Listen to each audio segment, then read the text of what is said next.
It's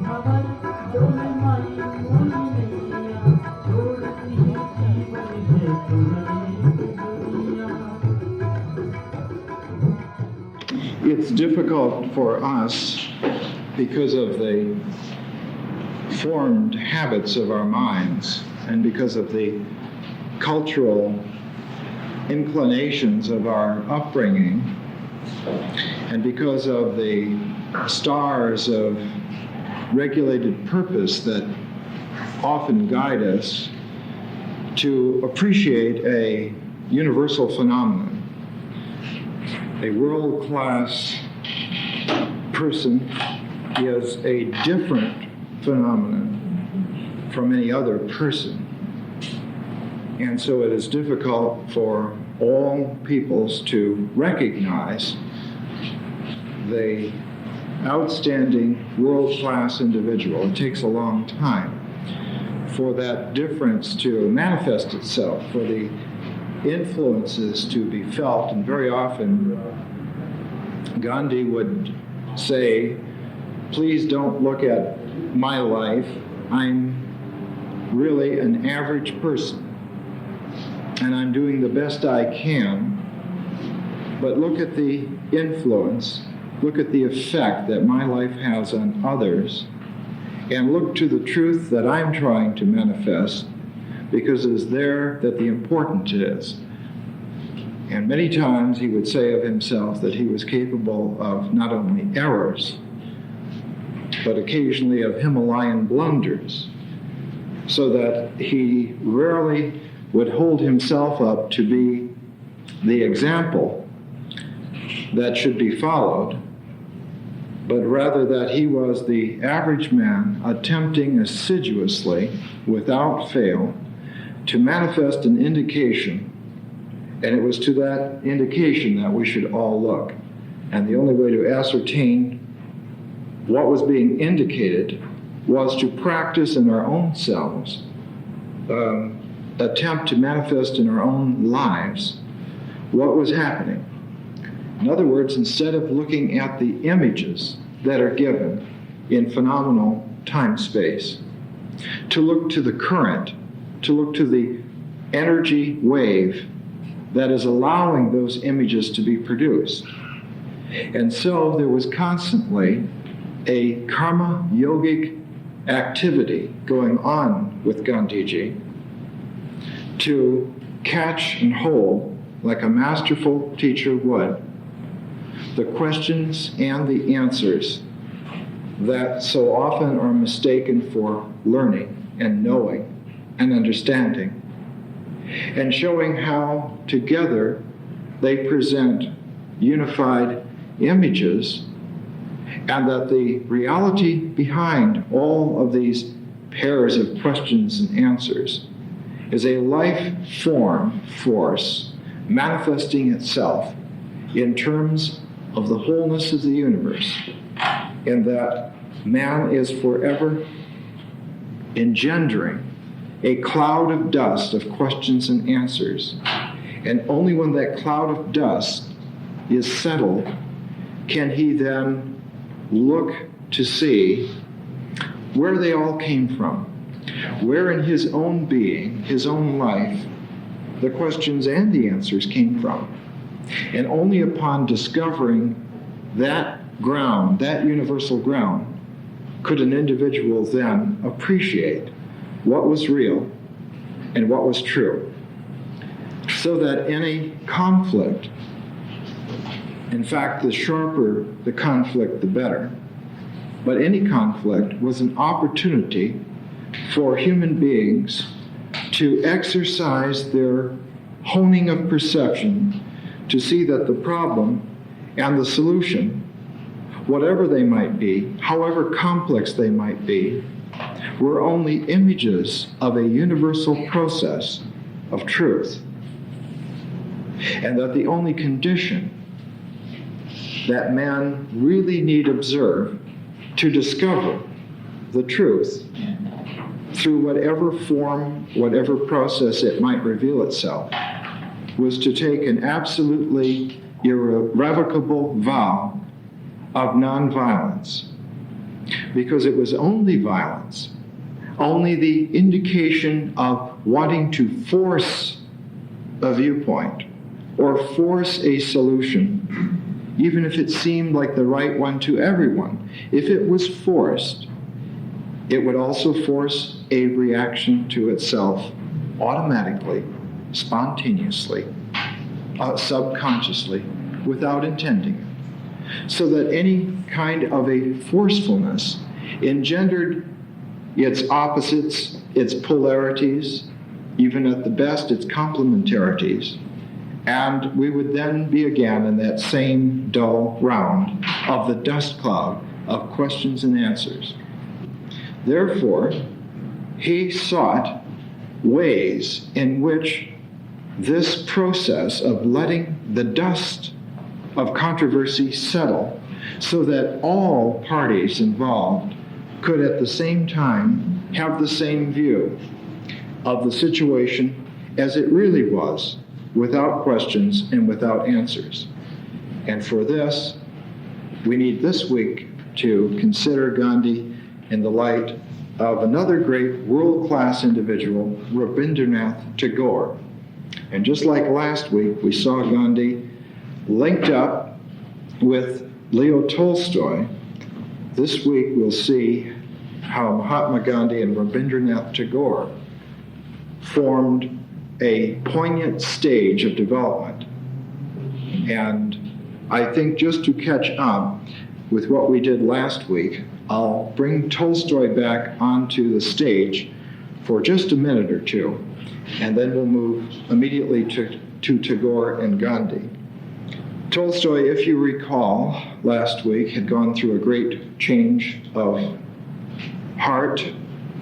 He had gone from being the greatest living literary artist in Europe through the experiences of taking the census in the slums of Moscow and having a total revulsion arise in him, suicidal tendencies, and finally Tolstoy made this tremendous shift. He ended up wearing the peasant mujik costume, plowing the fields, hiding the guns in his home, hiding the knives, and writing a new kind of literature, the spiritual parable. And I pointed to the death of Ivan Ilyich as one of the great works of the mature Tolstoy. He also wrote a great novel called Resurrection, which is a poignant spiritual classic. Tolstoy, in forming this change about himself, was also very careful to say, I am not a holy man. I am not even a good man in my own eyes. But what I see and what I would like to stand for are true. And if you will only look through me and around me and beyond me to see what I am trying to manifest in my life, it is that which I would wish you to know, and it is that which I would wish you to carry on. In fact, he says in one of his later writings, he says, I am a horrid creature and deserve blame and contempt for not fulfilling these expectations.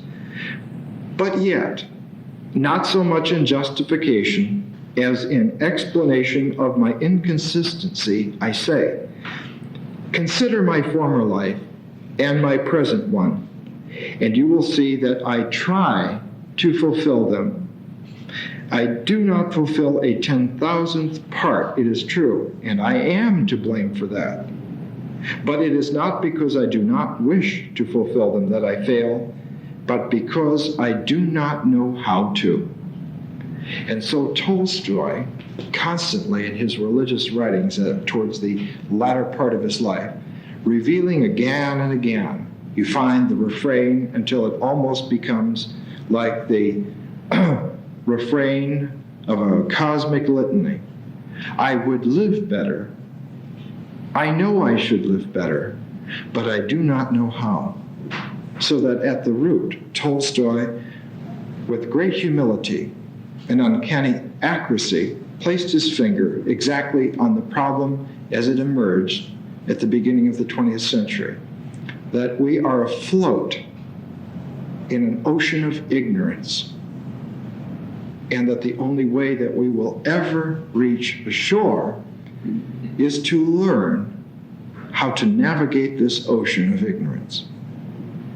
And if you recall, at the end of his life, in his great correspondence sequence with Gandhi, he felt that the experiments and the actions that Gandhi had undertaken in South Africa were the best indication of learning how to negotiate this ocean of ignorance in the 20th century.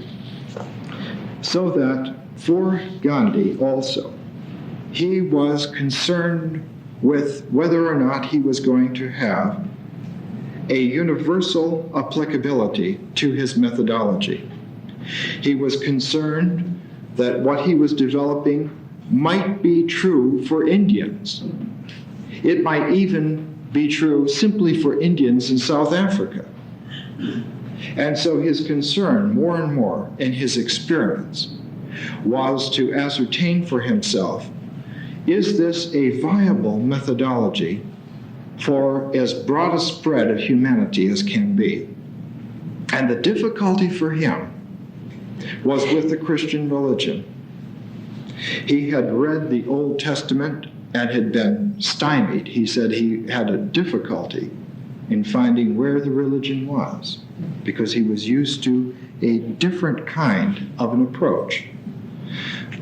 He was impressed by the life of Jesus and the Sermon on the Mount, but he had a great difficulty with Christianity because he felt that somehow Christianity and Hinduism were the two great religious forces alive in the 20th century, especially for himself, and he wanted to find some interface between them. Tolstoy became for him the clue, the indication, that what was wrong with Christianity was that it suffered from the same thing that Hinduism suffered from, a doctrinaire history that had left layer upon layer of approach and example and had squeezed out the actual living of the religious life for many people. And with Tolstoy, he saw that the viability of Christianity was still alive, still available for a genuinely religious individual to tap through to its core and its essence and bring it back into manifestation in the individual.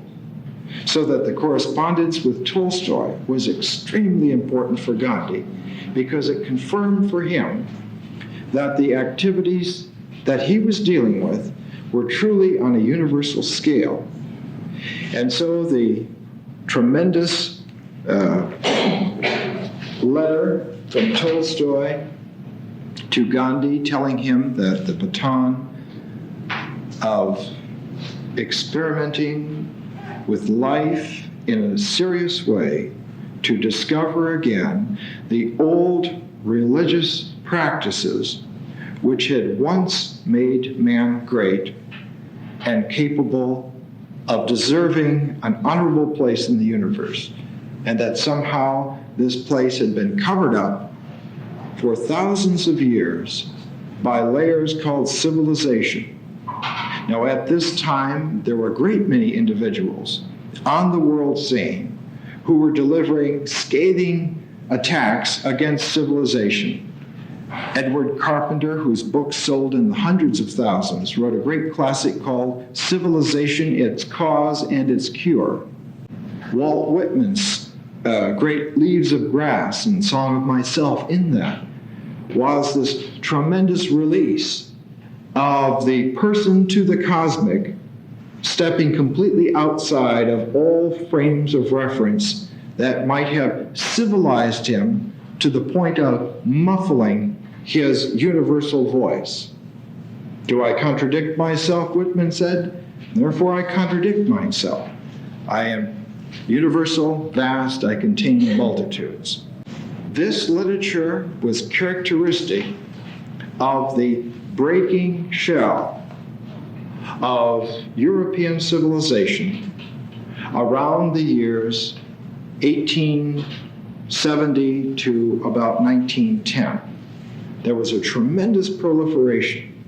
And at the time that this proliferation was coming out, this perception around the world by various individuals that there was an incredible capacity in man to penetrate by an honest vision of himself through to the very core of the structure of reality. Just as that was becoming heard and repeated and finding its parallel reverberation, we saw the phenomenon of the rebirth and the reemergence of the great Indian classics, in particular and especial, the Bhagavad Gita. Sir Edward Arnold's translation of the Bhagavad Gita became an instant classic. It was read around the world and was promoted as being an indication that, in fact, ancient wisdom from Asia could be of service and of help to every man, including Western man, so that the whole idea of the brown or black Asian being a coolie was shattered once and for all by the perception that a timeless wisdom applicable at the moment even by Western man was finally available.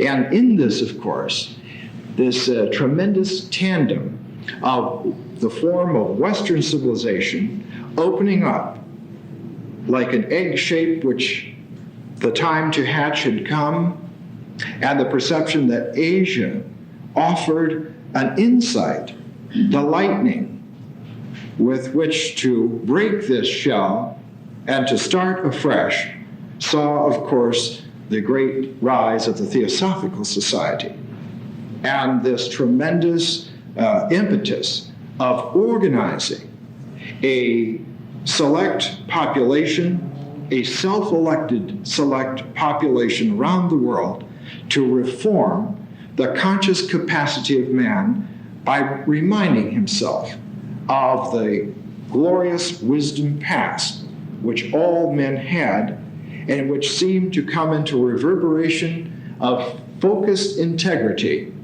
And so around 1910 to about 1915, at the time when the First World War was shredding Europe in the sense of this incredible stalemate of the Maginot Line, it was like a physical worldwide image of the old way having reached a stalemate, and that there was no doubt and no question anymore but what conscientious people should turn their backs on this kind of a stalemate, this kind of a worldview, and proceed, at least in the directly opposite way, to explore and discover.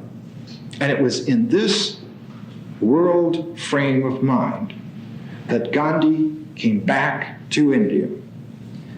He was 45 years old, and when he came back to India, he had sent his family and his ashram, his Phoenix ashram community, the same people that had done all the experiments in diet and health and education and reform at the Tolstoy farm outside of Johannesburg, the same group that had been at the Phoenix ashram outside of Durban.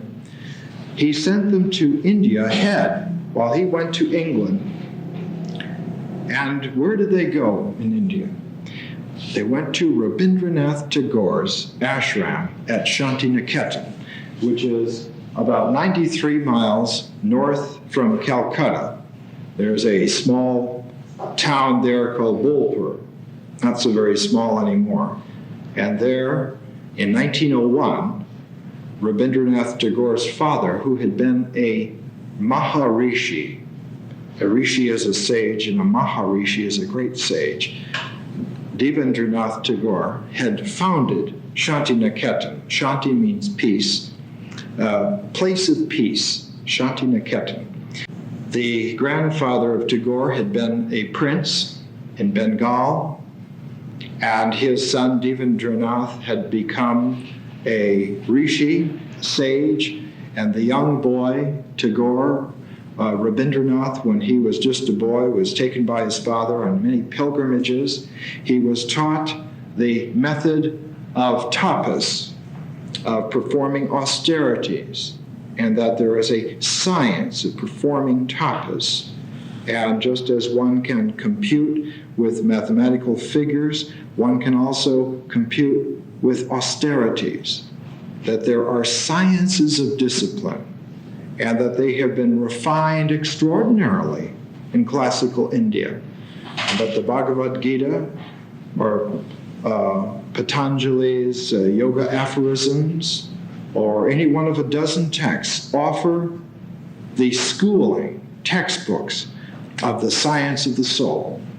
And so the young Rabindranath Tagore would be taken, sometimes he would be 10 years old and taken up to the Himalayas to sit in the ice-cold streams and hold a yogic posture for hours on end.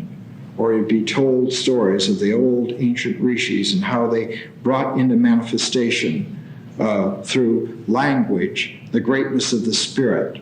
He was told the wonderful stories of the great poet sage Valmiki, who had written the original Ramayana, of how Valmiki had been meditating by the side of a stream and was listening to a little bird sing a beautiful song, and some hunter had come and shot with an arrow the bird and killed it, and when it fell to the forest floor, Valmiki had uttered a curse to the man. And then, holding that curse in his mind, he went back into meditation and tried to think, where did this come from? And meditated upon the form of the curse and realized it had come out in a 2-line form called the sloka, that the classical Indian epic form was the sloka, and it was based on this spontaneous, emotive outbreak, and that by linking these outbreaks together so that they could be seen in a structure was the way in which an epic in a language could instruct us into the disciplining of our feelings. And how Valmiki had sat so long in meditation upon the nature of language that the ants around him had built an anthill up over him, and that his name, Valmiki, means the sage of the anthill. So he was told this, he was presented this, and it was presented as a living reality, as a heritage that had belonged to his people for thousands of years, and that was now his heritage to claim.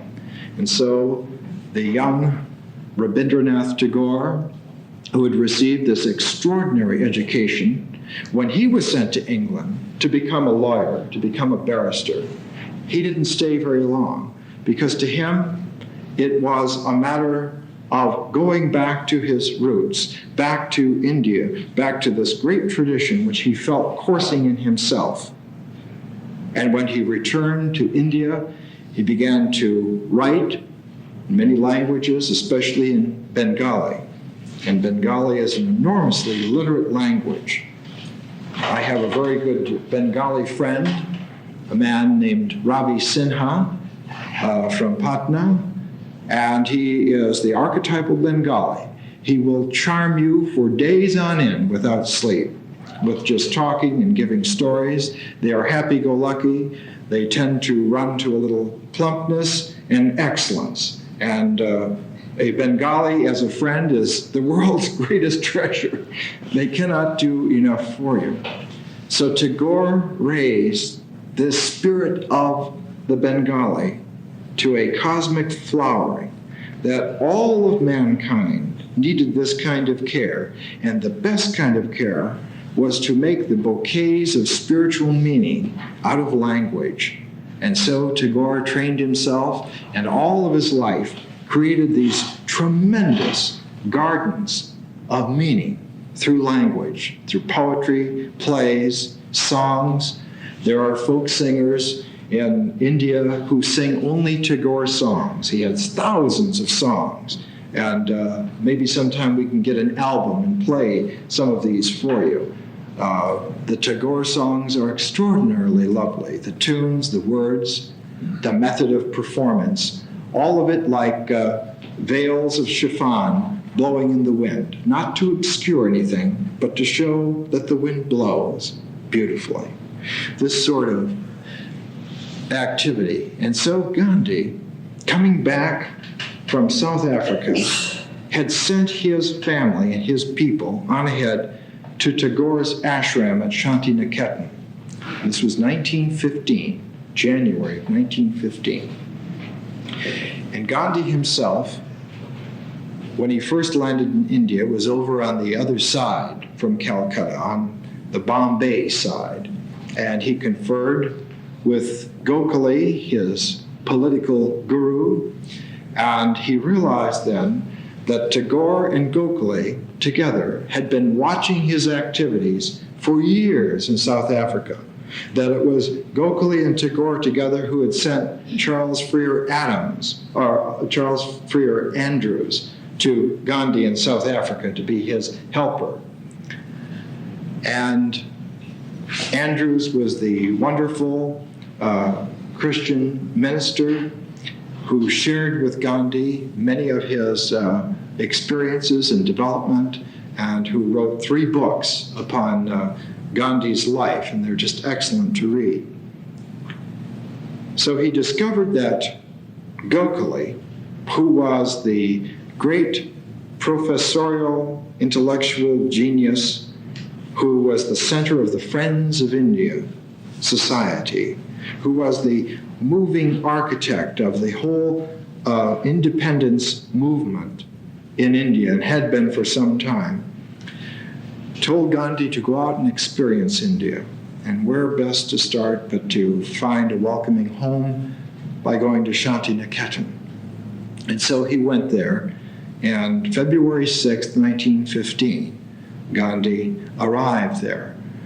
Tagore was absent at the time, but Gandhi felt, as he said many times throughout his life, that it was his second home. And he was there just a week when news came that Gokhale had died. So he left Shantiniketan, went back, attempted to gain entry into the Friends of India Society, and then realized that not everyone was giving their assent to him. They were in fact split upon whether to admit him or not. And he says in his autobiography that it was poignantly clear to him that those who opposed his entry opposed it on very good grounds. They disagreed with his methods in South Africa. They disagreed with his Satyagraha plans. They disagreed with his living like a common man, in fact, like a beggar, in many aspects, indistinguishable from a beggar. They disagreed with many of the aspects of Gandhi's life. And so Gandhi said his first great political compromise was to withdraw his application to join the Friends of India. And everyone seemed to welcome him then as an ex officio member. And he said it was his first indication of Indian politics. He went back to Shantiniketan, and when he was there, Tagore had returned.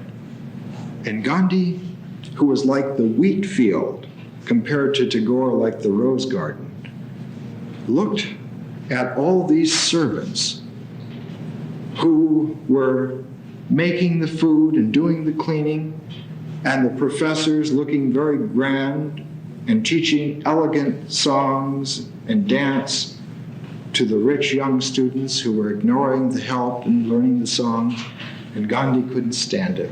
So he went to Tagore and he said, I'd like to make some changes. I'd like to experiment. And Tagore, who always claimed not to be an administrator, that he was a singer, he said, gave him permission. And so Gandhi began to work on the population of Shantiniketan.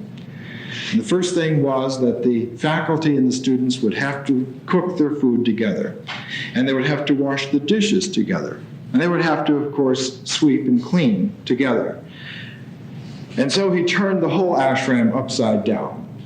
And all the distinguished, elegant teachers, the gurus, were out there sweeping along with the lowest, newest students. And in time, of course, there was a great change of pace at Shantiniketan. In his volume, My Experiments with Truth, he says, "But it was not too much to expect the 125 boys with their teachers to take to this work of physical labor like ducks to water. There used to be daily discussions. Some began early to show fatigue, but I was not the person to be tired. One would always find me with a smiling face doing something or other about the kitchen, and various people then took it upon themselves to clean the various utensils. A party of students would play on their sitar before the cleaning party in order to beguile the tedium of the operation. All alike took the thing up with zest, and Shantiniketan became a busy hive." And so Gandhi began to do this work. He really wanted to have some ashram for himself. And he thought in his mind that the best place for him to put down his roots would be in his native state of Gujarat, all the way back across India, north of Bombay. And so he decided to open an ashram across from the very large industrial textile city of Ahmedabad. And there is a river there called the Sabarmati River, which runs into the Indian Ocean. And he set up his own ashram there and called it from the name of the river, the Sabarmati Ashram. But his experiments at Shantiniketan set up a resonance with Tagore, and it was Tagore then who gave him the title of Mahatma. And I think it's interesting to review just a few lines from Tagore before we go into his reasons for calling Gandhi a Mahatma. In Tagore's use of language, he was attempting to bring into manifestation qualities which would scintillate so that the person hearing this language would have feeling for it and would experience a relationality with the meaning of the language, and that in between this charm, this scintillation, this relation, there would occur to the person a flash, an insight. We see in a very similar way in the Japanese mode, the great haiku poet Basho, creating the flash of insight in a short 17-syllable poem. Very much the same form, but done in an Indian way, in a Bengali way, in large, generous dollops of language, rather than the Japanese terse haiku. In one of his collections of poems, and he incidentally won the Nobel Prize for Literature in 1913, his great friend W.B. Yeats, the greatest English poet of his time, nominated Tagore, and Tagore received the Nobel Prize for Literature. In The Crescent Moon, he has a poem called When and Why. And here's an example of Tagore's creation of insight by poetry.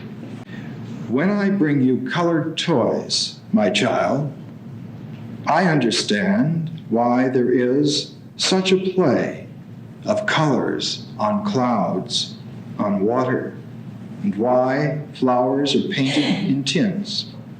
When I give colored toys to you, my child, when I sing to make you dance, I truly know why there is music in leaves, and why waves send their chorus of voices to the heart of the listening earth.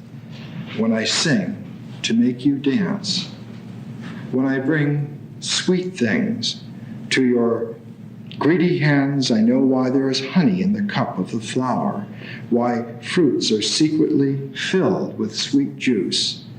When I bring sweet things to your hands, when I kiss your face to make you smile, my darling, I understand what pleasure streams from the sky in morning light, and what delight the summer breeze brings to my body when I kiss you to make you smile. So that's a beginning type of poem characteristic of Tagore.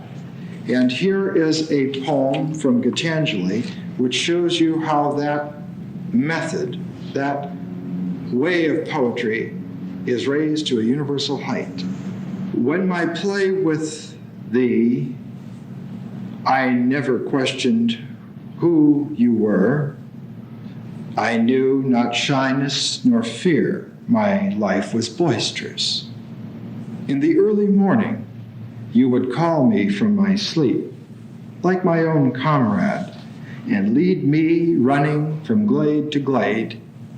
Of those days, I never cared to know the meaning of songs you sang to me. Only my voice took up the tunes, and my heart danced in their cadence. Now, when the playtime is over, what is this sudden sight that has come upon me? The world with eyes bent upon thy feet stands in awe with all its silent stars. Just an example of the way in which Tagore sought to bring language into this quality of creating a moment of transparency between the reader and the writer, through which some kind of communion could happen. And if it was true that there was a yoga to language and poetry its highest form, and India, one of the great heritages of practicing this, then Tagore felt himself to be a religious poet sage and the old tradition. Now, he also had traveled to many places. He was well received in Japan and in Europe, and he also went to the United States. And when he was in New York City, he wrote a letter back to Shantiniketan. And this is how he described the Americans. Civilization in the West is a magnifying glass. It makes the most ordinary things hugely big. Its buildings, business, amusements are exaggerations. The spirit of the West loves its high-heeled boots, whose heels are much bigger than itself. Since I came to this continent, my arithmetic has become absurdly bloated. It refuses to be compressed within decent limits. But I can assure you that to carry such a burden, even in my imagination, is wearisome. Then he says, later in his letter, that he feels that somehow in all this there's still a saving grace, and he quotes from his great friend and compatriot W.B. Yeats from the great poem, The Lake Isle at Innisfree, where he says, I will arise and go now, and go to Innisfree, and a small cabin build there of clay and wattles made. 9 bean rows will I have there, a hive for the honey bee, and live alone in the bee-loud glade. And he says, in the modern age, with all its facilities of communication, the access to Innisfree has become most difficult. Central Africa opens its secret to the inquisitive man, and the North and the South Pole, but the road to Innisfree lies in an eternal mystery. Yet I belong to that Isle of Innisfree, and its true name is Shantiniketan. But when I leave it and cross over to the western shore, I feel occasionally frightened, lest I should lose my path back to it. So it was at this time that the populations of Asia and the world, seeking to understand the conditions of the modern age, were very glad to discover that there was an American who made a pilgrimage to that inner Innisfree, and his name was Henry David Thoreau. And he had gone to build himself a little cabin next to Walden Pond. And we have a book on the Gandhian era down in our library here that's dedicated to the sage of North America, Henry David Thoreau. And Thoreau's Walden was read, but even more so, his journals, because in the great 20 volumes of his journals, you find the universal surveyor of snowstorms, who says that there needs be occasionally someone to stand and watch and be here with nature in its movements so that they are seen and noted and known. In this capacity, Tagore felt that language raised to a structure was indeed a key to man's discovery of himself, and that if language were put to music, that there was a possibility of transforming human nature. And he wrote this in a great book called The Religion of Man. It's called The Music Maker, and here's the paragraph that ends the chapter on the music maker. The realism in man is the animal in him, whose life is a mere duration of time. The human in him is the reality which has life everlasting for its background.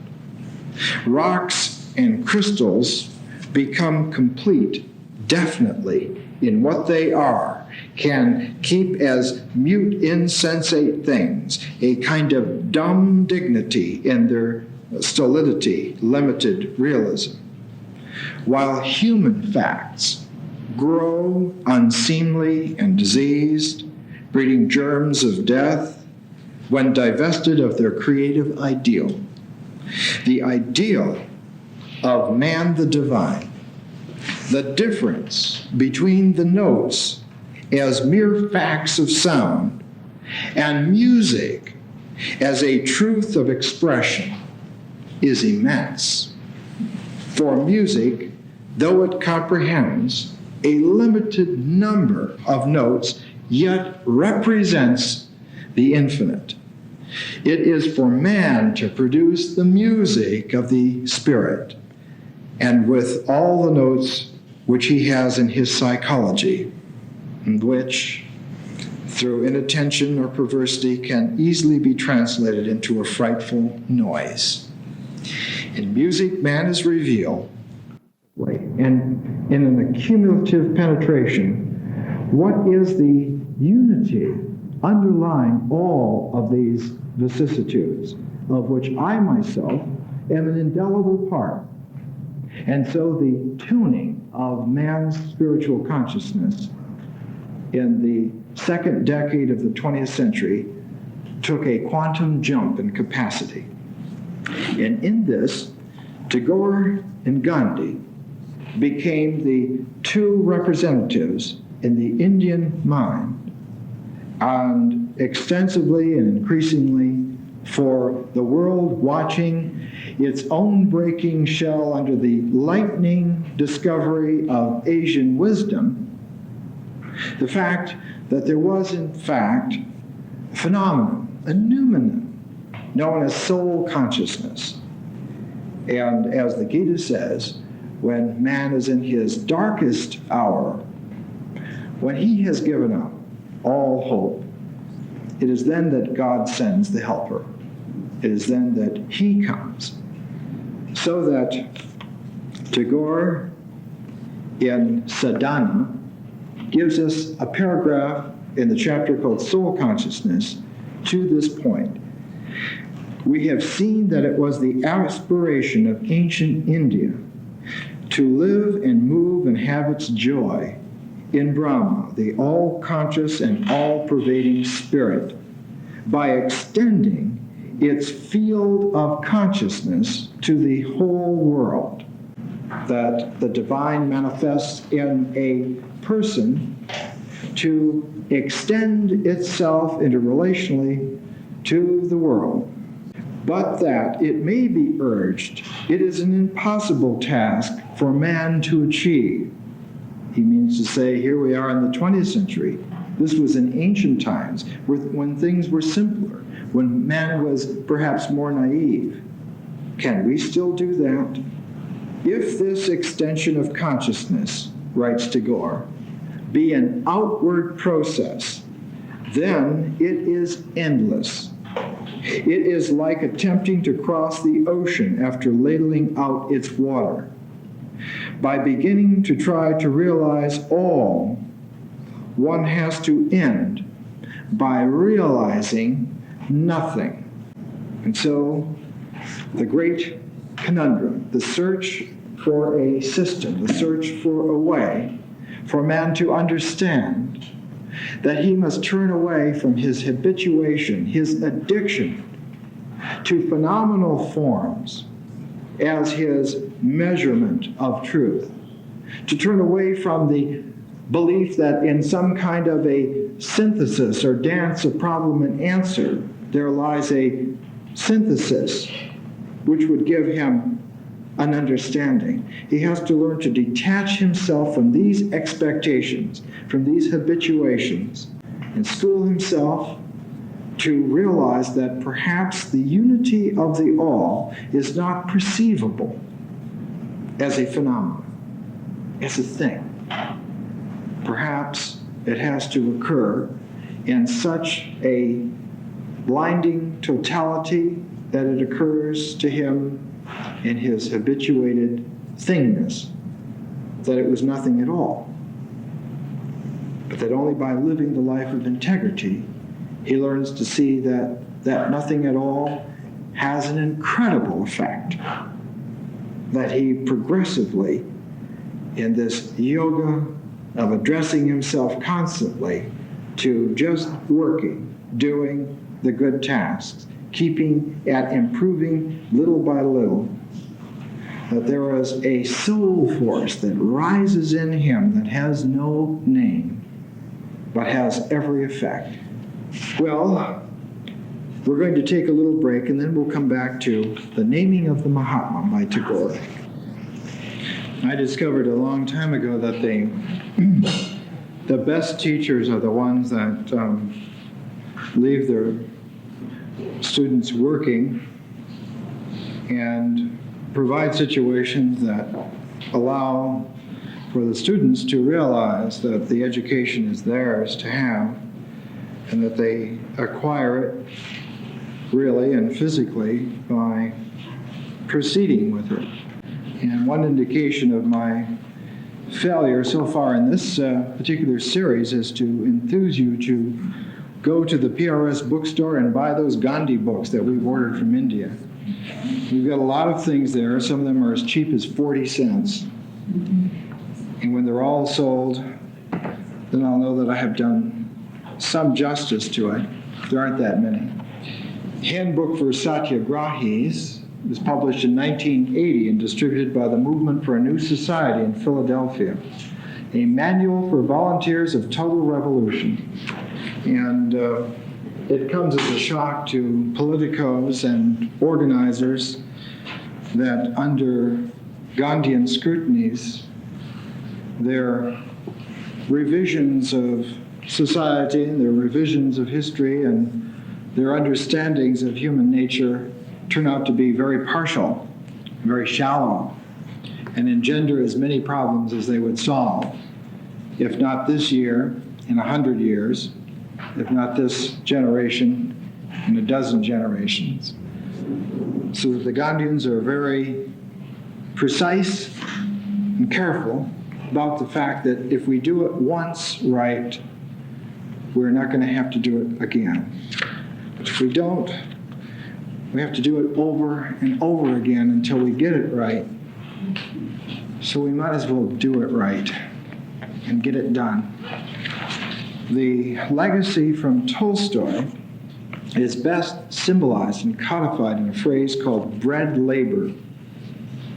Bread labor. The gospel of work. That if you're not doing something to work for your living daily, then something is wrong. That's the first indication. If you find yourself gliding along on the work of others, then, as Tagore says in one of his writings, you're a parasite. And the definition of a parasite is that a parasite lives off its host and has ceased to remember how to live off nature, is unable to live on its own in nature. It has to depend upon a middle agent. The trouble with human ignorance is that we can have infinite middlemen between us and nature. We can become so crippled spiritually that to call us a basket case would be a kindness.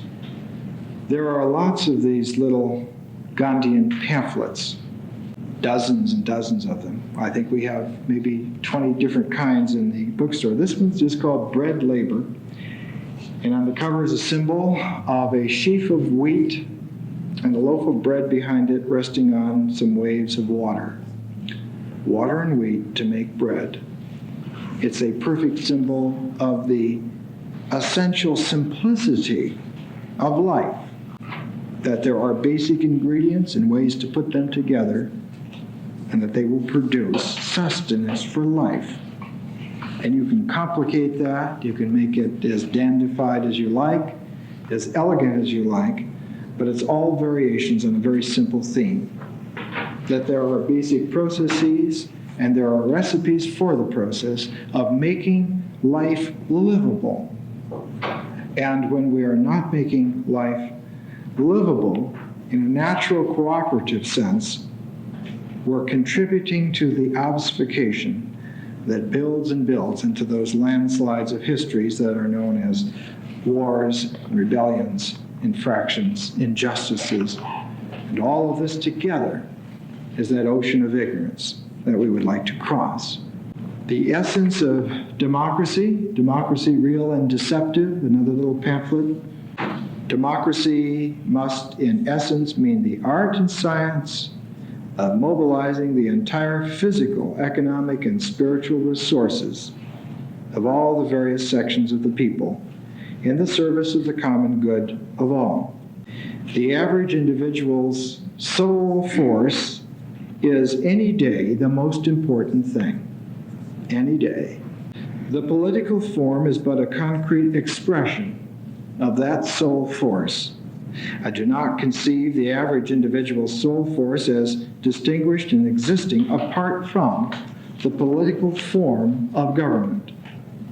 Hence, I believe that after all, the people has a government which it deserves by the way in which it conducts itself. So we have exactly what we have prepared. That freedom in reality is that we get exactly what we have prepared for.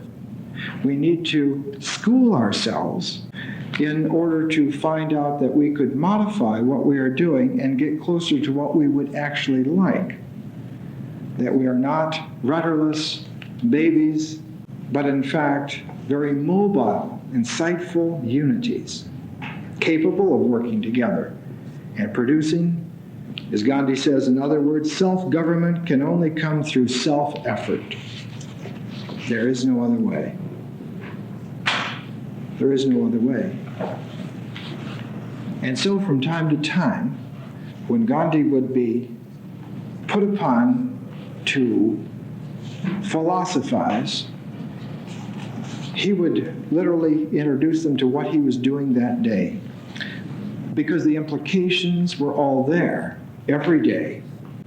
There were a few times when he was thrown into his university, the prisons, he called them his university, where he would be forced to read and write, and he would give little things like discourses on the Gita, simple little writings. In this one he says, "The Lord said, O king, I will tell you how a man devotes his whole mind to me, takes refuge in me, and practices karma yoga, can have perfect knowledge of me, free from the shadow of a doubt.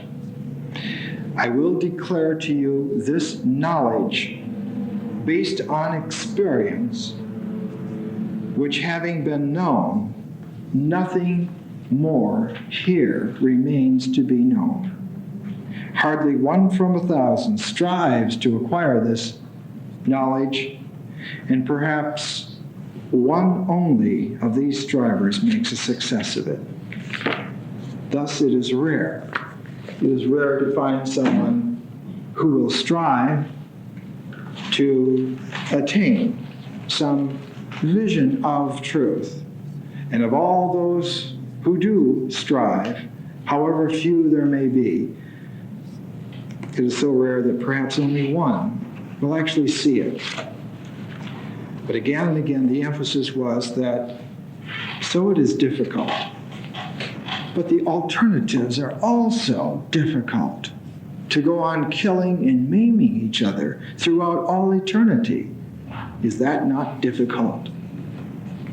So that there came to be, about this time of Gandhi's arrival in India, going to Shantiniketan, starting his own ashram, realizing that his political guru Gokhale had died and now he had to be grown up. There comes a time when your teachers are gone and the situation is there, and you have to perform. You have to do it. You have to teach. There's no longer anyone to ask. There's no one to whom you have to go to apply for permission. The situation cries out. So that in this situation, there is then the development of the perception, as Gandhi would manifest it, as the karma yoga, that by constantly doing, by unremitting effort, every second of every minute of every day of every year, if there is a constancy of trying to reveal the truth of the moment, Satyagraha, holding on to truth, and a prohibition against violence, and give it a positive name. Instead of calling it nonviolence, call it ahimsa. Ahimsa, that is a positive quality. The refusal to let any reactive forcing and compulsion to manifest itself in yourself, in your relationship with others, in the situation. If you hold to ahimsa and satyagraha, eventually a stability will realize itself, manifest itself, increasingly in your life, increasingly in the life form that you participate in the social pattern that that life form invigorates. And that manifestation has a name, and it's called sarvodaya, the welfare of all. Not 99 out of 100, 100 out of 100, of all. That the truth of the universe is life and sustenance for all, for the entirety, the unanimity of the many, because the sustenance will have found its way to the one. The perception of that is what made Gandhi the Mahatma about 1916. And it was Rabindranath Tagore who gave him this title, the Mahatma. And he says, in one of his writings entitled, "Who is a Mahatma?" He says, "What then is the true meaning of all this sacrifice? It means that for human beings, the life of the body is not the best life, but the life of the soul. The material world, which we share with animals, is not the only world. We have higher needs because we have a deeper and a higher life hidden within us. That hidden life is immortal. Our physical life must bear the burden of its finitude, but the spiritual life has its immortality. Only those human beings who can get rid of the sheath of self can reach that immortality. They must lose their separate self in order to realize the infinite. They must become twice born, born of the Spirit, born into the light. They who realize the infinite and themselves become immortal.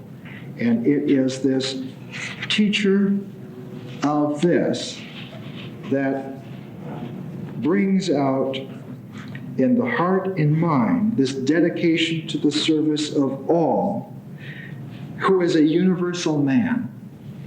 To be one with this all is a great soul, a Mahatma, to realize one's spiritual unity with all beings. Our discipline, writes Tagore, of self-sacrifice is to attain this goal. It is to be emancipated from the confined life of self and attain the true freedom of the spiritual life. It is for this great end that men are required to live the life of sacrifice. And he goes on with this and says, this man is the Mahatma. And of course, Tagore and many others had points of disagreement with Gandhi. Tagore liked songs. Gandhi would have cared less if people hummed.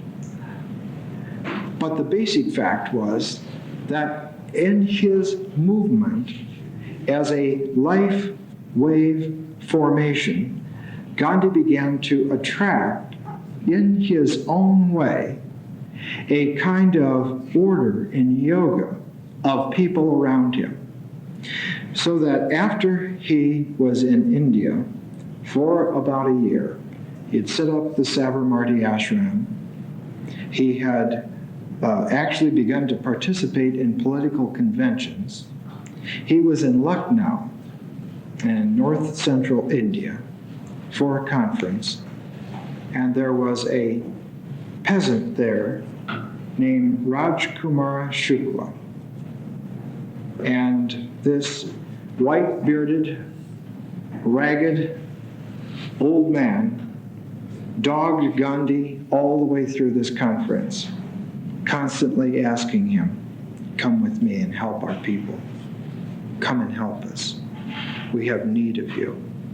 And constantly, Gandhi was not thrusting him away, but also not fully responding.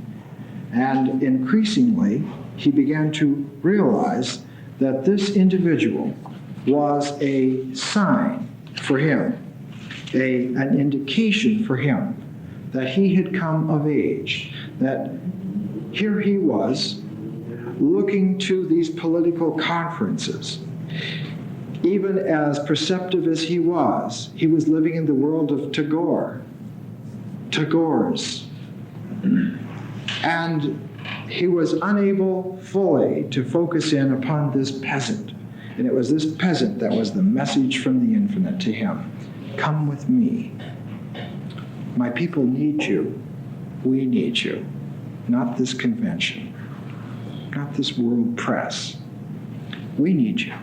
And we need you now. And after going back to his ashram at Sabarmati, he was astounded to find the peasant there also. And so finally he agreed. He said, I'm going to be at a certain conference in Calcutta, such and such a date. If you are there, then I will accompany you. And months later, when he went to Calcutta, there he was sitting outside the door, waiting. And so Gandhi began to realize that he had, in fact, through the freedom of the Spirit, created exactly the medium of opportunity and the threshold of realization which he had all his life worked for, and that the invitation didn't come from the conventions or the educated, but it came from an illiterate peasant who had only heard that he was a good, honest man and that he didn't give up. And that's who he wanted. So he took Gandhi to the northern part of India, up near the Himalayas, up near Nepal. In fact, the old country of King Janaka, the old land contiguous to where the Buddha had grown and had his day and sustenance, up to Champaran. But Champaran in the early 20th century was a malarial-ridden, low-lying, swampy area, a hot climate, almost impossible for men to live healthily. Goiter problems are there in about 90% of the population. But even with all that, there were still people living there by the tens of thousands. And they had been planters. And because of the conditions of growth there, they had been contacted by the British planters very early on to grow a certain percentage of their crop, about 15%, in indigo, which is a vegetable dye, dark blue. All this had been going on, and conditions had grown worse because of this little crutch of the 15% had been exploited and been extended in many ways through social leverage, through economic leverage, until it had spread a net of lethargy and dullness over the physicality and the mentality of the entire population of the region, so that the phrase, dumb as a man from Champaran, was almost a saying. So Gandhi went there with the peasant, Rajkumara Shukla, and when the trains began to come into the Champaran region, more and more there were crowds at the station. Word of mouth, the sensing that something was going to happen, the spreading of the word that some great sage had come to help the people of Champaran.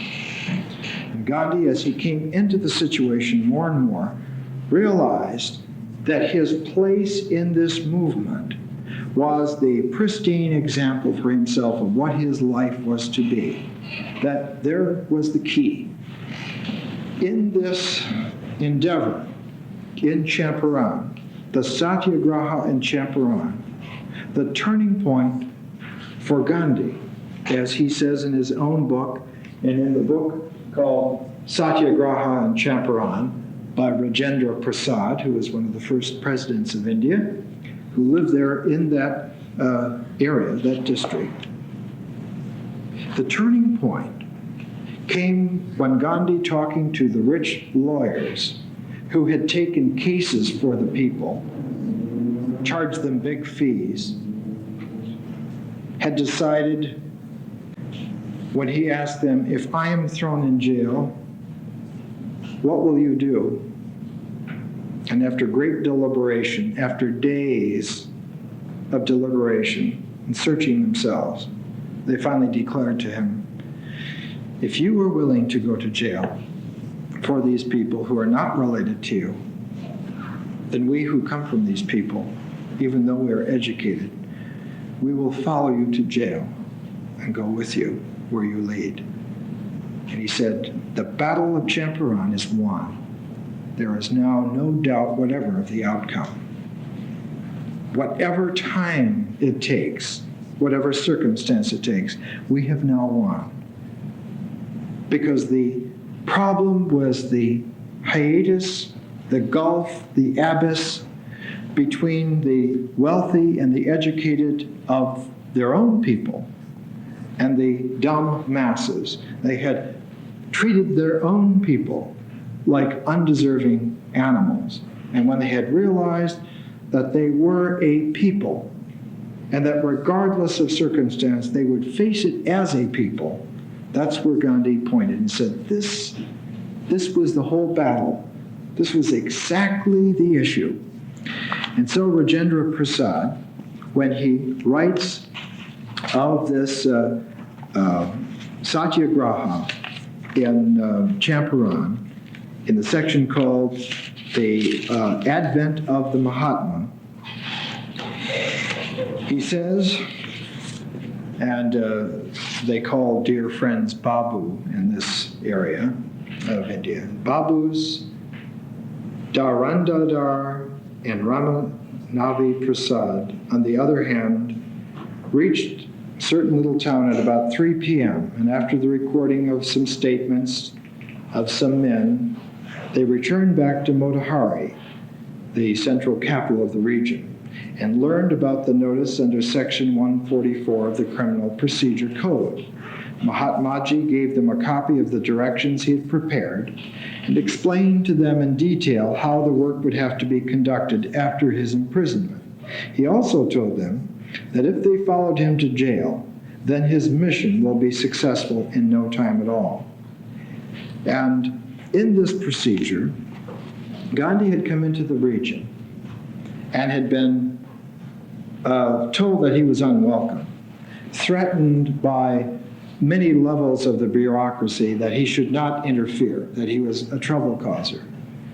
And his contention was that he had no solutions in mind whatsoever, that he had no clear idea of what the problems were whatsoever, that what he was after was to establish the truth of the situation, whatever it might be, and that because it was so complex and had gone on for such a long time, that he would have to stay put for some months, and in fact would have to have helpers coming in, and what they were going to do was the simple act of taking testimony, life histories, which they did by the tens of thousands, and they recorded meticulously the life stories of the peasants of Champaran, and in doing so began to amass an incredible mountain, a map of evidence of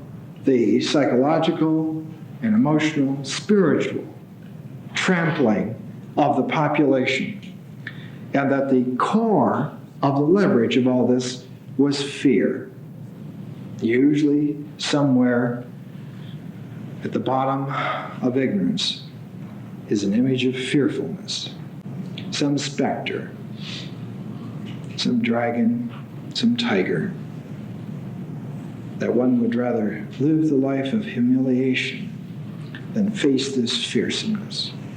And so it was that the Mahatma came in to dissipate this fear by example and by process, because in getting them to tell their life stories by the thousands, it was like a mass psychotherapy of the population.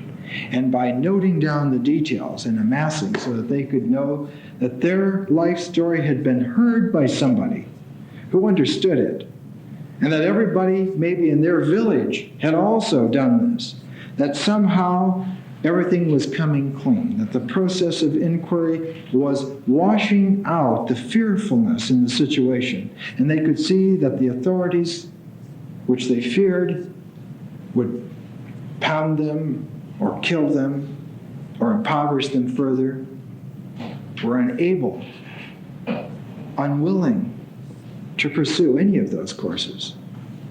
That Gandhi himself, working there month by month by month, and also bringing in to help him all these highfalutin people who had ignored this population for generations, were now turning around 100% and coming in to help in this work, were reestablishing contact with their own people. They also were being purified by this process of infinitesimal inquiry. And so the Satyagraha was really a training of the population to work together, to speak together. And in that act alone was producing in the British landlords, the overlord situation, the perception that they were no longer able to move a lever of advantage on a few and terrorize the many. That in fact the population was becoming educated, not in the sense of learning ideas, but educated in the simplest of all tasks, learning to accept that one has a dignity as an individual, which is recognizable, communicable, and shareable. Just that. And as he went along with this inquiry, Gandhi more and more, as they moved the point of inquiry around through Champaran, would set up various groups to teach personal hygiene, to teach the villagers how to take care of themselves better, to set up basic schools for the young. And in doing this, Gandhi began pulling in people from all over India to help with this process, bringing in the young from Bombay or Calcutta and educating them to the fact that you don't have to go to England to get an education. The kind of education you can use in India is right here. You have to learn how to teach somebody to wash out your cooking utensils, how to dig your latrines and cover them up, just the basic things about dignity and cleanliness, the basic rules. And then you can move on to something like language, and maybe 1 in 10,000 might read a Tagore poem. But his basic contention was that this was the way to educate a country, so that his Satyagraha and his Amsa together produced that third, the Sarvodaya, which was the root core of the realization, the welfare of all, that everybody learns everything about everything if they work together conscientiously, assiduously, and don't give up and don't give in, don't create the separatenesses between them. Learn that the flow in between all, it can manifest for all. Sarvodaya. So the great account is in Satyagraha in Champaran by the ex-big shot lawyer Rajendra Prasad, who became a very great Gandhian worker and eventually did become the president of India. In this process, Gandhi became the Mahatma. He became the example of the tenacity of the honest individual who doesn't have the answers. He isn't looking to promote the answers. He's looking to conduct the integrity of man's spirit to whatever the truth of the situation might disclose. And in this capacity, he became known throughout the entire country. Almost overnight, he became a household word. And of course, the name and the expectation, the confirmation of his greatness penetrated down to the villages. So that often in the Gandhian economic terms, what's important are the villages. Panchayat, Raj, the rule of the villages, of the small communities of man. Why? Because it's easier to see the truth of life in its fullness, in the total pattern, when you take smaller units of people.